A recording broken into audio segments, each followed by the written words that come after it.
Hey guys, it's Jim with Motorhome Rehab Ranch. Got my doctor bag, my Batman utility belt. We're busy this morning, but I wanted to sit down and talk to you guys about something. Oh yeah, by the way, I got the the message that my glasses reflect like Coke bottles. I'll do my best to leave them off. So last week I was on Facebook and there was a huge thread about electrical stuff. There was a lot of really good things on there. But the problem with all of that, if you did everything all at the same time, the thing would never run. My best buddy in high school, his parents gave him a 340 Duster. My parents gave me a Pinto station wagon. I like my wagon. But we started messing with that Duster. And, after we started putting all the pop-up stuff, thing never did run. And all I needed to do was to go to school. So I ended up taking him to school because his car was broken. So how smart was that? So the electrical system in these GMCs scare people. They're getting very intimidated because they got all these wires and all this stuff. And rightly so, you should be, especially after being 40 years old, because well-intentioned previous owners have, I don't want to use the word rigged it. And, it wasn't like he didn't mean to. I mean, he put in some fog lights, puts them in, runs the wires. Let's see what they look like. Hooks them up. Hey, they work. That's fantastic. Well, look, tape it off because we got to go to dinner. He tapes it off. 15 years later, still taped off. He didn't remember what happened. The tape fell off. Light stopped. That's the kind of stuff you're going to run into after 40 years. Things, doodads, what have you, that the previous owner or you feel that you want to add to your coach to make it cooler, better for you or whatever. Whenever you do that, do it well, do it right, do it complete, and don't stop till it's done. Just so it works. That means it's going to work for today and not tomorrow. And things you choose to do. I mean, on the thread there were, they're talking transfer switches and relays to your batteries and all this stuff. And the thought I had is, where are these guys going? Because you want to set your electrical system up to how you're going to use the coach. I mean, if you're never going to be off the grid, if you're always going to be driving your coach or plugged in or it's a party machine, you're not going to be off the grid. There's not much reason for you to get into solar, maybe one to keep the batteries up when you're parked, but you don't really need to do that. But if you're off the grid, you're out there with your dune buggies in the sand and all that kind of thing. Gary Barry, hey man. You need to be able to be off the grid. You got to be able to charge your batteries. Because I tell you, man, when you lose 12 volts, party's over. Party's over. You can't charge your batteries, brother. Might as well go to McDonald's. So when you're off the grid, charging is very, very important. Okay. Battery, amp hours, all of that kind of stuff plays into the coach doing what you want it to do. These coaches will do all kinds of things. You can set them up for all kinds of stuff. This weekend, went to a tailgate party at the Tampa Bucks game. The coach was set up for it perfect. Bob, Barefoot Bob, the racer, the carburetor dude, his coach is fantastic for party machine. Generator fires right up. He's got 1,000 watt inverter if he wants to keep something warm or whatever. And it was just a great time. He set that coach up for him. And he's he's a techno geek. He's got a couple of geeky things in there, but he put it up for him and he knows what to do and why he did it and how he ran it. Give you a couple of ideas. Give you a couple of things that Bob did. He has an air-fuel ratio, of course. Bob has an air-fuel ratio on his because his carburetor is absolutely perfect. I'm going to have him over here as a guest speaker sometime and tell you about carburetors because he's really got it down. But he has an air-fuel ratio meter. Do I have an air-fuel ratio meter? Do I tell you need one? Probably not. But it is kind of cool information. Bob has all kinds of cool stuff in his coach because it's made for him. So whenever you see all these ideas that you read about and what have you, think, now, what's that going to do for me? Is it value added? Okay. Now, there's no reason to have notes and stuff today, and you techno geeks, I'm going to talk about more kind of theories and battery and stuff. Um, uh, there is if you try to really explain to someone that's not been exposed to a GMC before, the electrical system, it is pretty complicated, or complicated to explain in a way that it all makes sense together. And that's what I want to do. So there's going to be several of these episodes for the electrical system. And today, I just wanted to talk about theories of how to build your electrical system and the batteries, because all batteries aren't created equal. Okay, we'll get into that. Okay, but let's say you're going to build your coach to be a tailgate party machine, which we built one for LSU tailgate machine. And let me tell you, brother, you would not want to camp in it. There's nowhere to lay. There's a whole bunch of TVs, but nowhere to lay down. There's a lot of place for beer or frothy beverage, excuse me, but nowhere to cook a pizza. Okay, so that electrical system was designed for how that coach was going to be used. Okay, coach, we're sitting in right here. This is Ben's 12-passenger wine tour bus. We created out of a twin bed floor plan GMC. Back here we have seats on both sides. These big holes, I understand their exact diameter for a chiller. So we have chillers all around here. So while you're riding to your next Upper New York winery, you'll have your wine right here, and you'll continue to imbibe as you're driving down the road. We have, I don't know, can you flip the laptop up? Take a look at this. And this is a wine rack. Runs front to back out of distressed wood. You get in this thing and you want to feel like you're in a winery, right? Then come on back down. We've got 2 roof air conditioners. This thing, there's 14 LED lights equivalent to a 75-watt bulb. This thing will give you a sunburn. It's got music all through it. It's pre-wired right here for 2 cameras, one facing out, one facing in for recording. Just in case you want to know what happens, or you got a bunch of kids on there, you can say, "Calm down, children." We'll have a microphone system in it and all that. This coach was built for a specific application, and the electrical system in it was too. We have a 6,000-watt water-cooled, stable as heck Honda generator. You must have power when you have 12 people on the bus. Okay. We have 2 deep cycle marine batteries. It'll charge with the regular alternator. We're not going to anything fancy or anything. When the alternator dumps, they can get a regular alternator and put it in. It needs to be serviceable. The 2 batteries are in here on AB switches.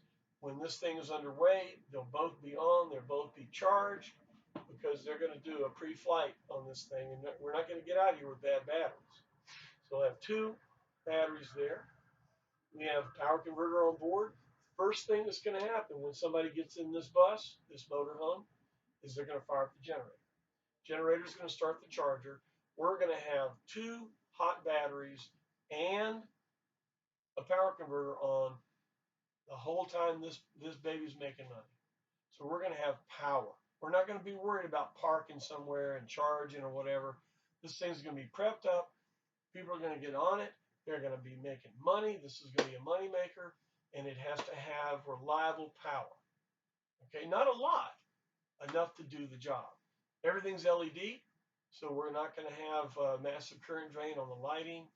The sound system is all integrated. Electronic today doesn't do anything. So we're doing it for the maximum of lighting, the minimum of current, and the most reliable power supply we can. Okay, he's got a new alternator. We by-wired or ran larger gauge wires from the alternator to the isolator and then onto the batteries to charge them. All the batteries are up front, so we can service them all up there. They all have switches, so at the end of the day, you can turn everything off, and it'll be ready to go in the morning, right? So this is what I'm talking about. You know, I give you another great one, transfer switch. You know, when you plug in, hey, you got to take the cord and you got to plug it in the socket. Some people gripe about that. Well, they have a thing called a transfer switch. Fire the generator up, it kicks the generator in, and you got power. Very convenient. But if the transfer switch fails, brother, you got nothing. Be much better for this machine because they're not going to be unplugging it, plugging it, unplugging it, plugging it all the time like a party machine would. Okay? Party machine, I'd put a transfer switch in because the guy's going to be half drunk anyway when he's trying to plug it in, and the easier the better. But the dude driving this won't be in that condition, and he wants reliability absolutely. So we're going to leave the original cable where it plugs into the 50 amp plug. He absolutely knows it's in. If something doesn't work, he's going to call in and say, what do I do? Step one, is it plugged in? Step two, are the breakers on? There's going to be a way to maintain this thing on the road or troubleshoot it because you can't tow this in. You got 12 people in. It's got to be fixed right now. Reliability has got to be premium. We've been working on this coach for a year. You know, a year. Well, we had to absolutely have this thing as mechanically sound, as mechanically serviceable as possible, because it's going to be a moneymaker. They could run 50 or 75,000 miles in this thing in a year, you know. So we had to have an electrical system in here that would handle that kind of support. If you're not going to be a moneymaker with a 12-master wine tour bus, you don't have to do all the things that we've done. If you're going to be off the grid, you may want to line the roof with solar panels. We've got one right now scheduled to do that because his idea is he's going to have a small 2,000-watt generator, not enough to run the roof air, because his idea is he's going to open the windows and let nature in. Okay, well, that's cool, you know, to each his own. But I'm telling you, man, in Florida, I don't want nature in. I don't want to be in nature. I want to be at least behind the screen door, if not sitting right under an air conditioner, dumping as many ice cubes on me as possible. Don't come here in August. To me, you know, I want more than a 2,000-watt generator because I don't care about just keeping the batteries up. I'm using my motorhome. I want to go to a party. I want to travel in the motorhome. So you don't have to put all this heavy duty stuff that a lot of the guys on Facebook are talking about, which are absolutely valid and absolutely fine to do. Okay? They really are. Okay, this is halfway through today. Let's talk about batteries. Okay? You can create a battery to send out a voltage for 0.22 seconds that'll start a rocket, and then it's spent. Uh, you could do a battery that's designed to go out in the woods and run some front end loader that if it breaks, they're going to have to bury it. You know, it all depends on what a battery's for. Excuse me. So the two kinds of batteries we deal with, well, three, let's call it three.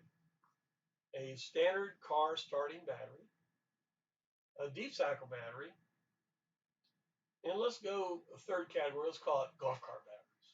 Okay.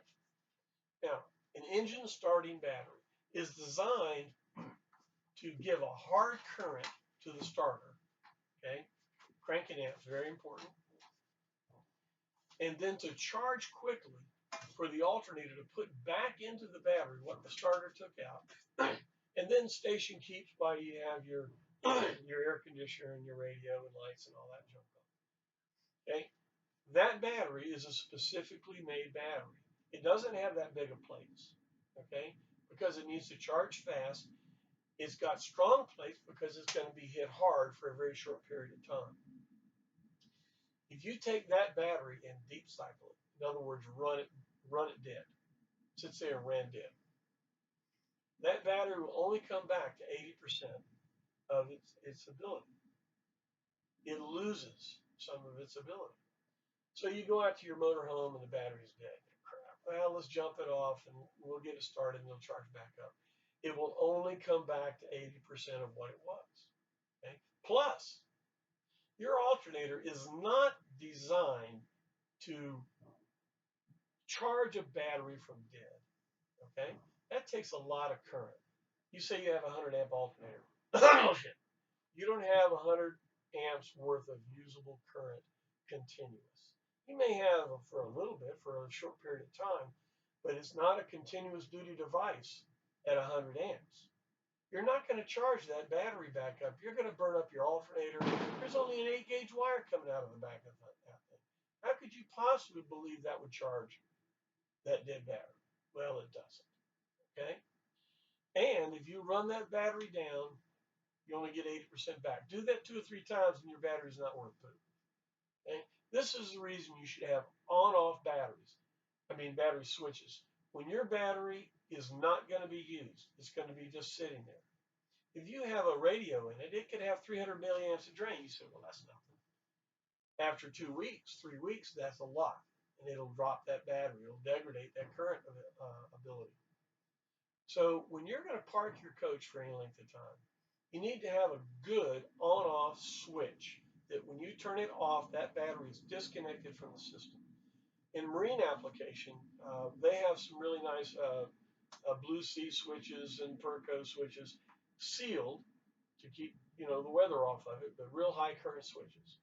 So I always recommend, and we put in a battery switch on-off for the engine battery, so you can turn that thing off.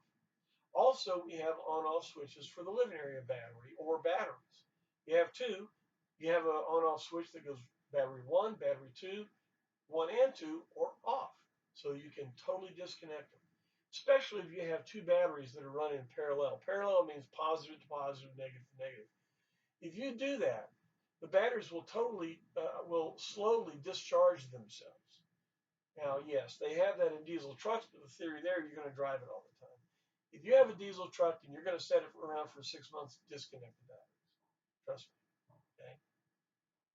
So you need those switchings, those kind of switches to be able to turn off your batteries. Also, if you have a switch between the two circuits, say your engine battery craps out, you can combine or switch the power over from your living area batteries to your engine battery and start the thing. Turn off the engine battery. If it's dead, don't leave it in the circuit because it'll take everything else out. Turn it off, put a combined switch in, fire it up, and you can get the battery changed with your living area battery. So that's a backup. It's a countermeasure. If your battery dies, what can you do?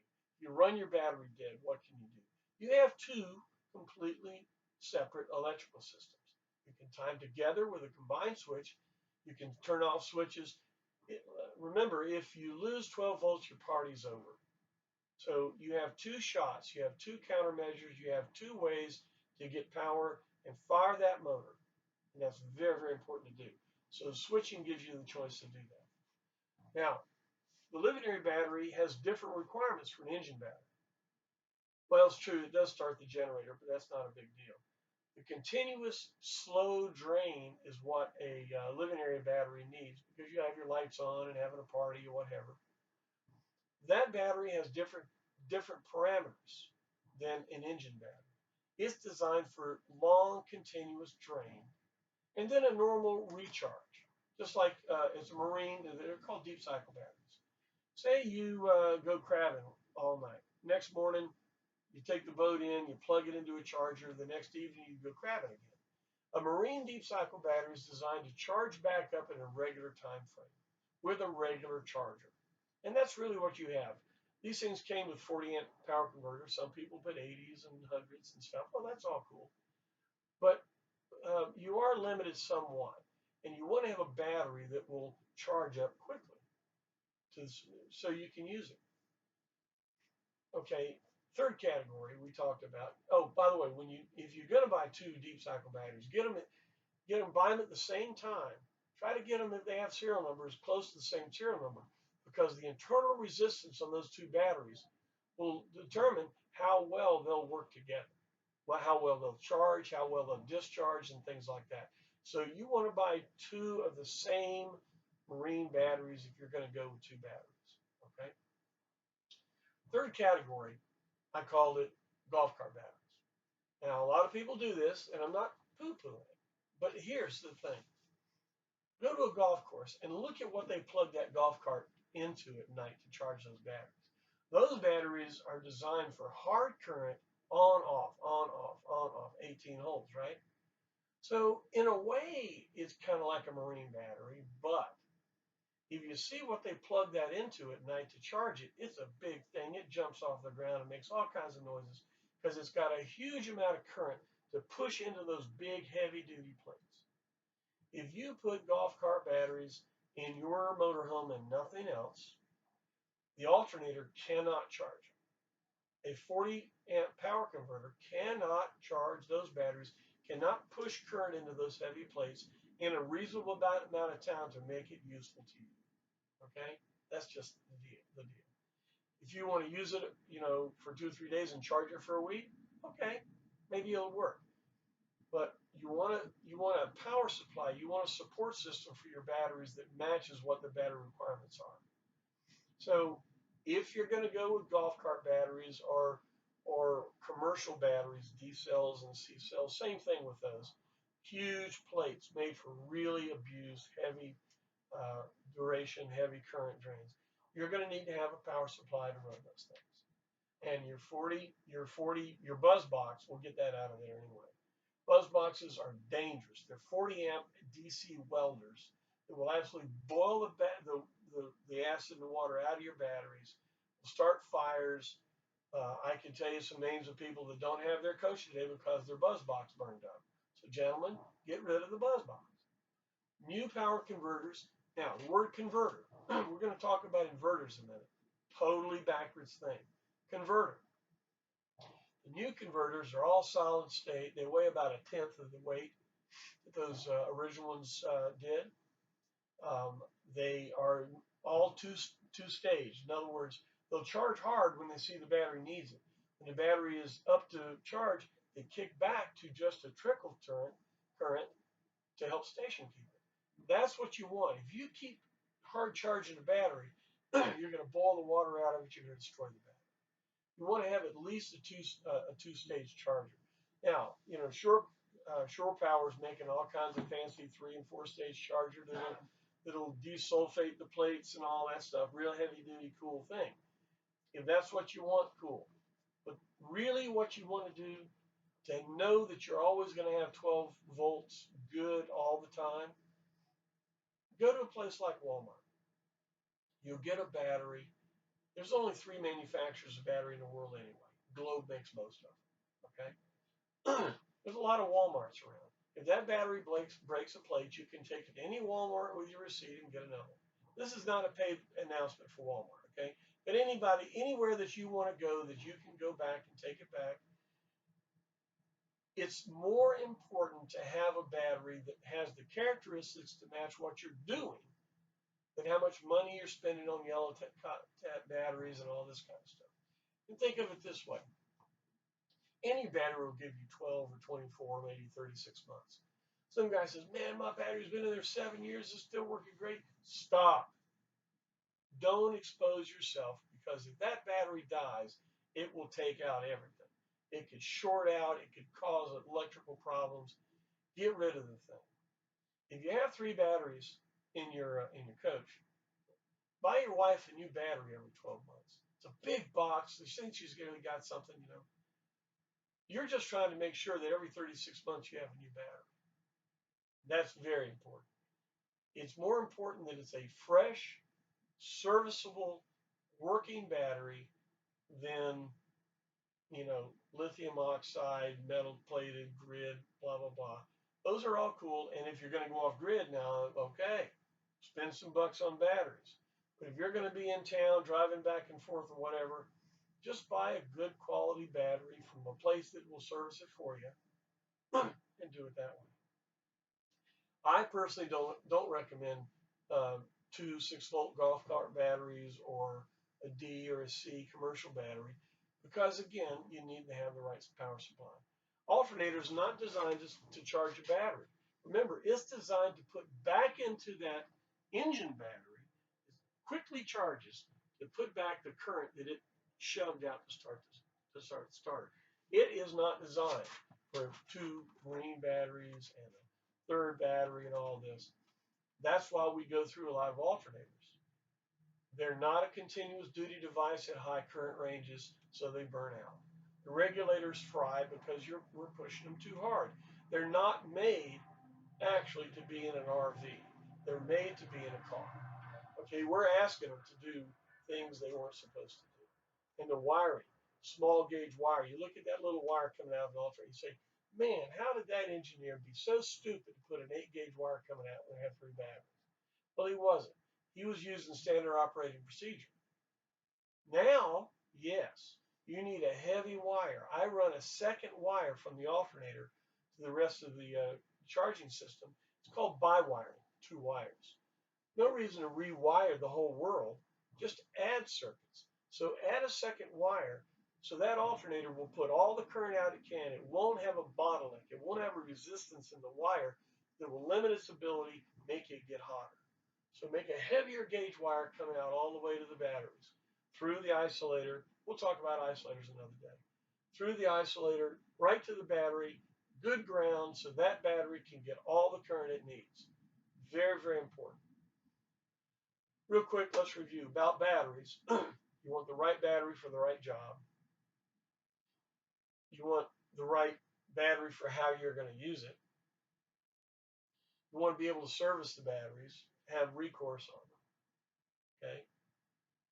And you want to give the batteries as much charging capability as they need to do their job properly. Okay.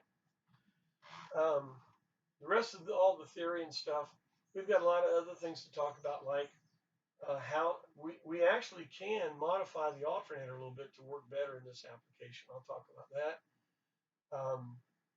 We'll talk about isolators as opposed to relays. You know, we got the whole 110 system to talk about. My God, we're going to be talking forever. Well, I think that's enough for today. That probably got you swamped. Remember, regular retention is 35%. I'm sure we're swimming by now. You techno gurus are probably going, when am I going to get to the good stuff? And don't worry, we'll get there. I enjoy this kind of thing.